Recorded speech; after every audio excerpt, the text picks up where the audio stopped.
की बहुत बड़ी खबर मैं आपको बता रही हूँ। कानपुर में आईटीबीपी के जवानों ने पुलिस कमिश्नरेट का घेराव कर दिया है। बहुत बड़ी संख्या में ये आईटीबीपी के जो जवान आप देख रहे हैं, ये यहाँ पुलिस कमिश्नरेट पहुंचे हैं। पूरी गाड़ी भर के ये तमाम जवान यहाँ पर पहुंचे और बेहद गुस्से में नजर आ रहे हैं। अपनी मांग को लेकर ये तमाम लोग यहाँ पर आए हुए हैं और गुस्सा छोटा मोटा नहीं है। हालात बयां कर रहा है उत्तर प्रदेश के, इस देश की व्यवस्थाओं के, जनता से किए गए वादों के हकीकत बता रहा है कि अगर इस देश के जवानों को इस तरीके से दर दर की ठोकरें खानी पड़ रही हैं, अपनी मांगे पूरी करवाने के लिए भीड़ लेकर के पुलिस कमिश्नरेट के ऑफिस पहुंचना पड़ रहा है, तो भाई इस देश की आम जनता का क्या हाल होगा, क्या स्तर होगा जब इन्हें अपनी मांगे पूरी करवाने के लिए अपनी समस्या लेकर रोते बिलखते इस तरीके से पुलिस कमिश्नरेट का घेराव करना पड़ रहा है। तो आम जनता को कितनी समस्याएं झेलनी पड़ती होंगी, किस किस तरीके से अपनी मांगे पूरी करवानी पड़ती होंगी। आखिर ऐसा क्या हुआ, आखिर ऐसी क्या समस्या थी कि इतनी बड़ी संख्या में आईटीबीपी के जवानों को इस तरह घेराव करना पड़ा। रोते हुए तमाम जवान दिखाई दे रहे हैं। आखिर ऐसी कौन सी बात थी, आखिर ऐसी कौन सी मजबूरी थी कि पुलिस कमिश्नरेट का घेराव करने की नौबत आ गई। सब कुछ बताएंगे विस्तार से, इसलिए वीडियो को पूरा जरूर देखिएगा। सलाम नमस्ते, मेरा नाम फरीन अंसारी है और ये खबर आप द नेशन 360 पर देख रहे हैं।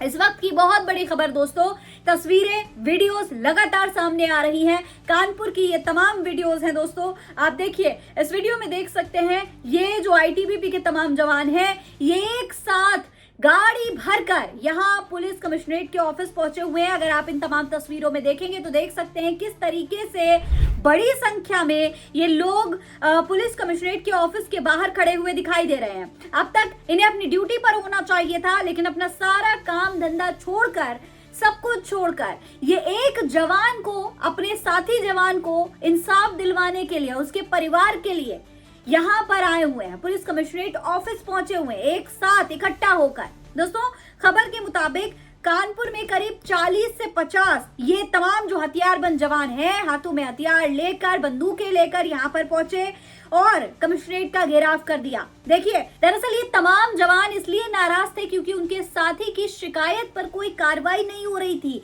दर दर की ठोकरें खा रहे थे पर सुनने वाला कोई नहीं था। आईटीबीपी जवान पूरे परिसर में जगह जगह खड़े हो गए। दोस्तों, आपको बता दें ये तमाम जवान वर्दी में थे, हथियार थे इनके पास, और जैसे ही ये कमिश्नरेट पहुंचे, यहाँ पर जितने भी पुलिस वाले मौजूद थे सब पीछे हट गए, सब घबरा गए कि आखिर ऐसा क्या हुआ, इतनी ऐसी कौन सी बड़ी बात हो गई कि इन सबको 40-50 जवानों को अचानक एक साथ यहाँ पर पहुंचना पड़ा। दरअसल दोस्तों, आईटीबीपी कैंप में तैनात कमांडो विकास सिंह की मां के साथ एक बहुत गंभीर हादसा हो गया था। विकास सिंह का कहना था कि उनकी मां निर्मला देवी के पेट की समस्या थी, सांस लेने में दिक्कत हो रही थी, जिसकी वजह से उन्हें टाटमिल चौराहा स्थित कृष्णा हॉस्पिटल ले जाया गया था। आरोप है कि इलाज के दौरान लापरवाही हुई, जिसकी वजह से उनके हाथ में संक्रमण फैल गया और बाद में हाथ काटने की नौबत आ गई। जी हाँ, ये जो जवान है विकास सिंह, जिनकी मां के साथ ये पूरा हादसा हुआ है दोस्तों, इन्हें अपनी मां का हाथ एक डब्बे में बर्फ डाल करके, पैक करके यहाँ ला कर दिखाना पड़ा कमिश्नरेट के पास, ताकि उन्हें यकीन हो सके कि मामला कितना ज्यादा गंभीर है। सोचिए, दर दर की ठोकरें खाने के बाद ये बेचारा जवान अपने साथियों को, 40-50 साथियों को इकट्ठा करता है, कमिश्नरेट ऑफिस पहुंचता है, वहां पर अपनी मां का हाथ लेकर के आता है कि लो भैया देखो ये हुआ है मेरी मां के साथ, इस तरीके से उसका हाथ काट दिया गया, इस तरीके से उसके इलाज में लापरवाही हुई, कार्रवाई करो, मेरी शिकायत दर्ज करो, मैं दर दर की ठोकरें खा रहा हूँ, कोई सुन नहीं रहा है। ये स्थिति है। ये सोचिए, ये हालत जो मैं आपको बता रही हूँ इस देश के जवान के साथ हो रहा है, तो सोचिए, अंदाजा लगा करके देखिए कि आम जनता के साथ क्या होता होगा, गरीब जनता के साथ क्या होता होगा। वो जनता जिसके पास 40-50 लोगों की भीड़ इकट्ठा करने का भी बूता नहीं है, वो जनता कैसे अपनी शिकायत दर्ज करवाती होगी, कैसे उसकी सुनवाई होती होगी। मोदी मीडिया तो अब इस लायक रहा नहीं कि वो जनता की समस्याओं को उठा सके।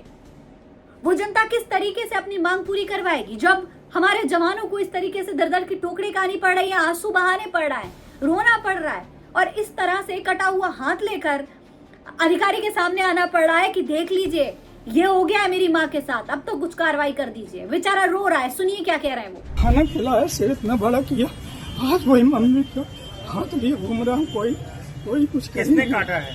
ये कृष्णा अस्पताल के डॉक्टरों की लापरवाही से है। अच्छा, क्या हुआ क्या? वहाँ पे मेरी तबीयत खराब थी, 20-25 दिन से मम्मी की सांस की दिक्कत थी। मैं अपने बटालियन 32 बटालियन आईटीबीपी में मैं वहाँ पे गया डॉक्टर शहरी के पास। किसका है? तो मेरी मम्मी कहाँ थी? किसने काटा है? कृष्णा अस्पताल वालों ने सब। अच्छा ठीक है, पैक करो इसको, पैक करो। हालांकि दोस्तों अब इतना कुछ होने के बाद पुलिस कमिश्नर, सीएमओ और बाकी अधिकारियों के बीच में एक बैठक हुई, बातचीत हुई, जिसके बाद सीएमओ ने दोबारा जांच के निर्देश दिए हैं। यानी पहले भी एक बार जांच हुई थी लेकिन कुछ भी क्लियर नहीं हो पाया था। एक रिपोर्ट भी दी गई थी, सीएमओ के अधिकारियों ने रिपोर्ट दी थी लेकिन कुछ भी साफ नहीं हो पाया था, कोई नतीजा नहीं निकला था।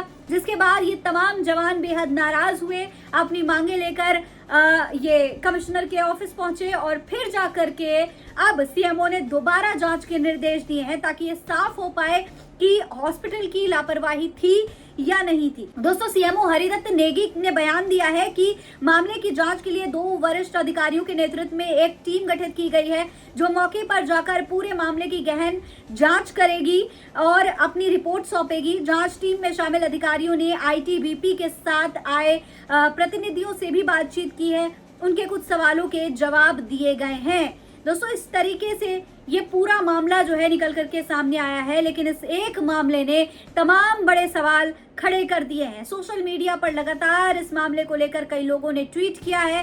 देखिए आप देख सकते हैं, प्रवीण मोहता नाम के एक यूजर लिखते हैं कि कानपुर में आईटीबीपी का पारा चढ़ गया, अपने साथी की मां का हाथ काटे जाने के मामले में 40-50 जवान अपने अधिकारियों के साथ सीपी से मिलने पहुंचे। बताया जा रहा है कि आईटीबीपी अधिकारी हॉस्पिटल की जांच में स्वास्थ्य विभाग की रिपोर्ट से नाराज हैं। तो दोस्तों इस तरीके से तमाम लोगों ने इस मामले को शेयर किया है, लेकिन सबसे बड़ी, सबसे गंभीर बात यह है वो जनता क्या करे जिसके पास इस तरीके से साथ देने वाले कोई जवान नहीं है, इस तरीके से आवाज उठाने वाला कोई साथी नहीं है, जिनकी मांग सुनने के लिए कोई तैयार ही नहीं होता। इस देश के जवानों का ये हाल है तो हमारा, आपका और उस गरीब जनता का क्या होगा? इस पूरे मामले पर आप क्या कहेंगे? कमेंट बॉक्स में लिखकर हमें जरूर बताएं। ऐसी ही और तमाम खबरें देखने के लिए चैनल को सब्सक्राइब करना ना भूलें, बेल आइकन जरूर दबा लें ताकि आप हर खबर से अपडेट रह सकें। जय हिंद, जय भारत।